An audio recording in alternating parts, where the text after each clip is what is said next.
శ్రీ వారాహిమాత జ్యోతిష్యాలయం ముఖం చూసి జ్యోతిష్యం చెప్పబడను.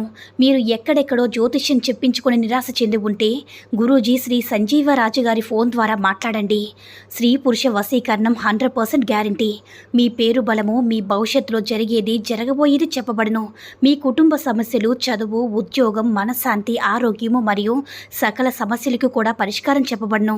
గురూజీ శ్రీ సంజీవరాజు గారి ఫోన్ నంబర్ 9398696950. ఓం సాయిరామ్. సమర్థ సద్గురు సాయినాథ్ మహారాజ్కి జై. సాయిబాబా భక్తులందరూ కూడా నమస్కారం అండి. సాయినాథుని ఆశీస్సులతో అందరూ కూడా సుఖంగా, సంతోషంగా, అష్టైశ్వర్య, ఆరోగ్య, అభివృద్ధితో ఉండాలని మనస్ఫూర్తిగా కోరుకుంటూ ఈరోజు ఈ వీడియోని మొదలు పెడుతున్నాను.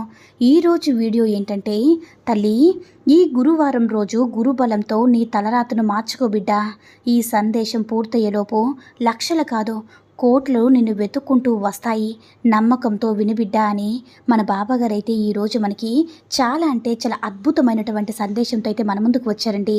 మరి మన బాబాగారు ఈరోజు మనకి ఎలాంటి సందేశం అందించాలి అనుకుంటున్నారో ఆయన మాటల ద్వారానే విందాము. ఆయన మాటలు వినే ముందుగా ఈ వీడియో కనుక నచ్చినట్లయితే మరికొంతమంది సాయి భక్తులకు రీచ్ చేయేలా షేర్ చేసి లైక్ చేయండి. అలాగే మన ఛానల్ని ఎవరైనా మొదటిసారిగా చూస్తున్నట్లయితే తప్పకుండా సబ్స్క్రైబ్ చేసుకుని మాకు కొంచెం సపోర్ట్ చేయండి. మరి మన బాబాగారి సందేశం ఏంటంటే, బిడ్డ, నీకున్నటువంటి బాధ నాకు అర్థమైంది. ప్రతిసారి నాతో చెప్తున్న ఆ బాధను తగ్గించుకోవడానికి ఈరోజు నేను తెచ్చిన ఈ మార్గాన్ని నువ్వు ఎంచుకోగలిగితే నువ్వు కోల్పోయిన జీవితం నువ్వు తిరిగి ప్రసాదిస్తాను బిడ్డ. కాబట్టి నీ సాయి తండ్రి చెప్పే మాటలు శ్రద్ధగా, భక్తితో ఆలకించు తల్లి. ఎందుకంటే ఈ జీవితంలో ఏది కూడా శాశ్వతం కాదు. నువ్వు కోల్పోయిందంతా తిరిగి పొందాలంటే నువ్వు ఏ విధంగా నడుచుకోవాలో అది కూడా నేనే చెప్తాను.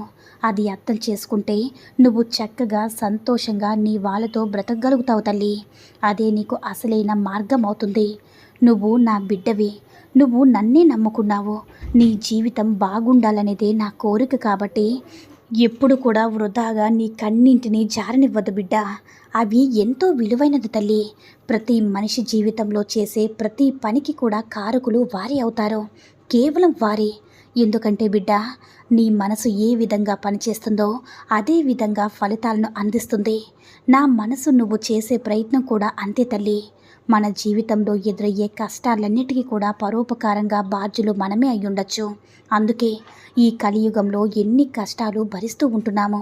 కానీ ఆ భగవంతుడికి నువ్వు కోరుకునే దీక్ష ఫలితం ఎలా ఉండాలంటే, ఎంతో శ్రద్ధ, భక్తితో, ఏకాగ్రతని అనుసరిస్తూ నువ్వు భక్తితో ఆరాధించినట్లయితే తప్పకుండా నీకు 10 రెట్లు సంతోషం తెచ్చే ఫలితం ఆ భగవంతుడు నీకు కల్పిస్తాడు బిడ్డ.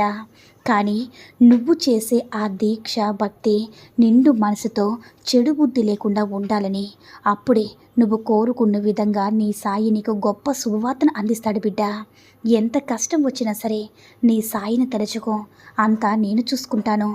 బాధ నీదైతే అది తీర్చే బాధ్యత నాదవుతుందమ్మా. ఎవరో నిరంతరం నన్నే ధ్యానిస్తూ ఉంటారో, నా నామాన్ని జపిస్తూ ఉంటారో, ఎక్కడున్నా నా గురించి మాట్లాడుతూ ఉంటారో నాకు వారు అత్యంత ప్రీతికరం. ఒకటి గుర్తించుకో బిడ్డ, నీకు వచ్చిన ఈ కష్టమే నీ చుట్టూ ఉన్న మనుషుల గురించి, సమాజం గురించి, జీవితం గురించి నీకు తెలిసేలా చేస్తుంది. కానీ నువ్వు ఎప్పుడు కూడా కలత చెందొద్దు. ఎవరో మోసం చేశారని బాధపడకూడదు. ఈరోజు నువ్వు అనుభవిస్తున్న బాధనైనా, సుఖానైనా అదే నీకు భగవంతుడు ఇచ్చిందే అని గ్రహించు బిడ్డ.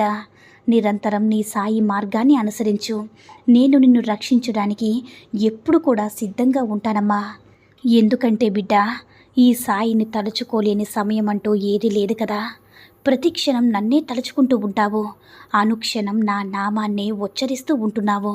పైకి ఎన్ని బాధలు వచ్చినా సరే మనసులో దాచుకుంటున్నావు. కానీ అవన్నీ కూడా నేను గమనిస్తూ ఉన్నాను బిడ్డ. నీ జీవితం బాగుండాలనేదే ఈ సాయి కోరిక. ఈ సాయి చెప్పినట్లుగా ప్రతి క్షణం కూడా నువ్వు వింటూ నడుచుకుంటున్నావు. నీ సాయి సందేశాన్ని కూడా వింటున్నావు. శ్రద్ధగా వాటిని అనుసరిస్తున్నావు. నీ జీవితం పట్ల నువ్వు ఎంత బాధ్యతగా ఉన్నావో నాకు తెలుస్తుంది బిడ్డ. అందరి పట్ల ప్రేమను చూపిస్తున్నావు. నీ బాధలు ఎన్ని ఉన్నా కూడా వారితో పంచుకోవడం లేదు. అందరినీ సంతోషపరుస్తున్నావు. వారి సంతోషంగా ఉంటే ఆనందపడిపోతున్నావు. నువ్వు నా బిడ్డవైనందుకు నేను ఎంతగానో సంతోషిస్తున్నాను తల్లి. నువ్వు ఈ విధంగానే నీ జీవితం పట్ల బాధ్యతగా చిరకాలం ఉండు. నీ సంతోషంగా ఉండేలా అంటే నువ్వు ఆనందంగా ఉండేలా నేను చూసుకుంటాను. నీ బాధ్యతలన్నీ కూడా ముందుండి నేనే నడిపిస్తాను. నీ కష్టాలన్నీ తొలగించడానికి నీ సాయి ఉన్నారని నువ్వు ఎప్పుడు కూడా గుర్తుంచుకో బిడ్డా. నువ్వు ఎవరిని కూడా నిందించొద్దు. ఓర్చుకుని ఉండు. నీ ఓర్పు నాకు సంతోషాన్నిస్తుంది. నా నామాన్ని జపిస్తూ ఉండు బిడ్డా. ఎలాంటి పరిస్థితుల్లో అయినా సరే, ఎవరైనా సరే నిన్ను బాధ పెడితే ఆ సమయంలో నీ సాయిని తలుచుకుని తిన్నగా అక్కడి నుంచి తప్పుకో బిడ్డా. అంతా నేను చూసుకుంటాను. నీ ఓర్పుకు ఫలితాన్ని తప్పకుండా ఇస్తాను తల్లి. ఎదుటి వారి మాటల వల్ల నీ మనసు ఎంత బాధ కలిగినా నీ ఇంద్రియాలను అదుపులో ఉంచుకో. ఎక్కువగా మాట్లాడడానికి ఎవరితో కూడా వెళ్ళకు. ఎదుటివారు చెప్పేది విను. నీ సుఖ దుఃఖాలను సమానంగా స్వీకరించు. అహంకారాన్ని విడిచిపెట్టు. కోపతాపాలకి దూరంగా ఉండు బిడ్డా. శ్రద్ధ సబూరిని సమర్పించు. ఇదే నాకు నువ్వు ఇచ్చే నిజమైన గురుదక్షిణ. ఎప్పుడైతే నువ్వు శ్రద్ధ సహనంతో ఉండి చూస్తే నీ జీవితం నీకు చాలా పాఠాలు నేర్పుతుంది బిడ్డా. ఓర్పు ఓటమిని ఎరగదు. సహనంతో సాధ్యం కానిదంటూ ఏదీ లేదు. ఈ రెండు ఉన్నవాళ్ళు ఎప్పటికీ నీ జీవితంలో అస్సలు ఓడిపోలేరు. ఇదే అసలైన జీవిత సత్యం బిడ్డా. సహనంతో కూడిన మౌనానికి మించిన గొప్ప తపస్సు మరొకటి ఉండదు. కాబట్టి నీ సాయి చెప్పే పలుకులను నువ్వు అర్థం చేసుకో. నేను నీతో లేనని నీకు అనిపించినప్పుడల్లా ఆ సమయంలో నేను నీతోనే ఉన్నాను. అది నీ పరిస్థితి మాత్రమే నిన్ను అనుభూతి చెందనివ్వదు బిడ్డా. కానీ ప్రతి క్షణం కూడా నేను నీతోనే ఉన్నాను. మన ఆలోచన సరైనదైతే ఎదుటి వారి ఆలోచనలు తప్పు అనే భావన మనకి వద్దు. విరుద్ధమైన అభిప్రాయాలు వివరణ కూడా మనకి అవసరం లేదు బిడ్డా. అనవసరమైన ఈ శ్రమ అంతా ఎందుకు చెప్పు.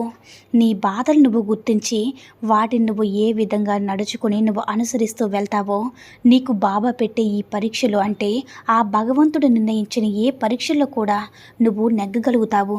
అప్పుడే నీకు సంతోషం మొదలవుతుంది.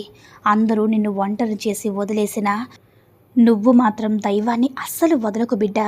మనిషిని బలంగా ఉండేది దైవ బలం. చాలా గొప్పది, శక్తివంతమైనది కూడా. ఎన్నడూ కూడా బాధించుకు బిడ్డా. నేను చెప్పే ఈ పరిష్కారం అనేది గురువారం రోజైనా లేదంటే శనివారం రోజైనా చేసుకుంటే నీకున్నటువంటి కష్టాలన్నీ కూడా తొలగిపోతాయి బిడ్డా. అయితే ముందుగా నువ్వు చేయవలసింది ఏంటంటే నవధాన్యాలు బాబాగారు ముందు ఉంచి ఒక పొట్లంలో పెట్టుకోండి. నవధాన్యాలంటే 9 రకాల ధాన్యాలు పెట్టుకోవాలి. అలా పెట్టి మీ సమస్య మీ కోరిక సాయి ముందు చెప్పుకోండి. మనస్సులో మీ సంకల్పాన్ని చెప్పుకుంటూ మీ చేతిలో ఈ నవధాన్యాలను పట్టుకోండి. అయితే నవధాన్యాలను పళ్ళెంలో పెట్టుకొని మీ చేతిలో పట్టుకొని కళ్ళు మూసుకొని మీ సమస్యను చెప్పుకోండి. ఆ తర్వాత బాబాగారి శ్లోకం ఒకటి మీరు చెప్పుకొని 108 సార్లు కళ్ళు మూసుకొని చెప్పుకోవాలి. అంటే ఓం సాయిరం అనే మంత్రమైనా పర్వాలేదు, లేదంటే ఓం సాయి నాదాయ నమః అన్న పర్వాలేదు, లేదంటే అఖిలాండ కోటి బ్రహ్మాండ నాయిక అనే మంత్రం ఉంది కదండి, దానినైనా సరే 108 సార్లు కూర్చుని ధ్యానం చేసుకోండి. అంటే ఇదేమి కూడా మీ సాయి దగ్గర కాదు. సచ్చత్ర బుక్ ఉంటే అక్కడైనా సరే పారాయణం చేయండి. లేదంటే బాబాగారి మంత్రం ఒకటి తీసుకొని 108 సార్లు ఒక పేపర్ మీద రాసి పెట్టుకోండి. వీటిలో ఏ ఒక్కటి చేసినా కూడా బాబాగారు ప్రీతికరంగా మీ యొక్క కోరికను స్వీకరిస్తారు. అలాగే మీ యొక్క భక్తిని బాబాగారి ముందు ఏ విధంగా చూపగలుగుతారో ఆ విధంగానే అంత తొందరగానే మీకు ఒక సమస్య అనేది తీరిపోతుంది. మనస్ఫూర్తిగా బాబాగారికి మీ యొక్క సమస్యను చెప్పుకొని ఆ తర్వాత ఆ నవధాన్యాలను బాబాగారి ముందు పళ్ళెంలో అలాగే ఉంచండి. సాయంత్రం లోపు ఆ నవధాన్యాలు తీసుకువెళ్ళి సాయి మండపం ఎక్కడ ఉంటుందో అంటే సాయి మందిరానికి వెళ్ళి అక్కడ దుని కనపడుతుంది కదా, బాబాగారి ప్రతి ఒక్క మందిరంలో కూడా బాబాగారు ఎక్కడున్నా సరే అక్కడ ఖచ్చితంగా దుని అనేది వెలుగుతూ ఉంటుంది. ఆ దునిలో ఈ నవధాన్యాలు మీ యొక్క సంకల్పం చెప్పుకొని బాబాగారి యొక్క మంత్రం చెప్పుకుంటూ ఆ నవధాన్యాలు ఆ దునిలో వేసి అక్కడ 9 కానీ 11 కానీ ప్రదక్షిణలు చేయాలి. అలా 9 ప్రదక్షిణలు చేసేటప్పుడు 9 సార్లు బాబాగారి యొక్క మంత్రాన్ని జపిస్తూ మీ యొక్క సంకల్పాన్ని కూడా చెప్పుకోవాలన్నమాట. ఇలా మీరు సాయి మందిరంలోకి వెళ్ళి మనస్ఫూర్తిగా సాయిని చూసి కాసేపు కూర్చుని మీ మనసులో ఉన్న ఆవేదనంతా కూడా బాబాగారు ముందు పంచుకోండి. బాబాగారు ప్రతి ఒక్క విషయం కూడా మీ మనసులో ఏమున్నా సరే వెంటనే బాబాగారు పసిగడతారు. ఆ తర్వాత మీ సమస్యకు తగిన పరిష్కారం కూడా త్వరలోనే చూపిస్తారు. దేనికైనా మనకి ఉండవలసింది శ్రద్ధ సబూరి. అలా ఉండగలిగితేనే ఏదైనా కానీ సాధించగలం. అయితే ఈరోజు మనకి బాబాగారు అందించినటువంటి పరిహారం కానివ్వండి, ఇంకేదైనా సరే బాబా గారి యొక్క గురుబలంతో మన తలరాతని మార్చేస్తారు. కాబట్టి మనకి ఎలాంటి ఆర్థిక పరిస్థితులున్నా, అప్పులున్నా సరే ఆయన యొక్క గురుబలంతో మనకి అన్నీ కూడా అంటే మనకున్న సమస్యలన్నీ కూడా పరిష్కారం అవుతాయని మన బాబాగారు ఈరోజు మనకి అద్భుతమైనటువంటి సందేశం ద్వారా ఒక పరిష్కారం అయితే మనకు అందించారు. సాయి మహిమల ద్వారా వచ్చిన ఈ సందేశం మీ అందరికీ కూడా నచ్చిందని అనుకుంటున్నాను. ఈ వీడియో కనుక నచ్చినట్లయితే మరికొంతమంది బాబా భక్తులకు రీచ్ అయ్యేలా షేర్ చేసి లైక్ చేయండి. అలాగే మన ఛానల్ని ఎవరైనా మొదటిసారిగా చూస్తున్నట్లయితే తప్పకుండా సబ్స్క్రైబ్ చేసుకుని మాకు కొంచెం సపోర్ట్ చేయండి. సర్వే జన సుఖినో భవంతు. జై సాయిరామ్.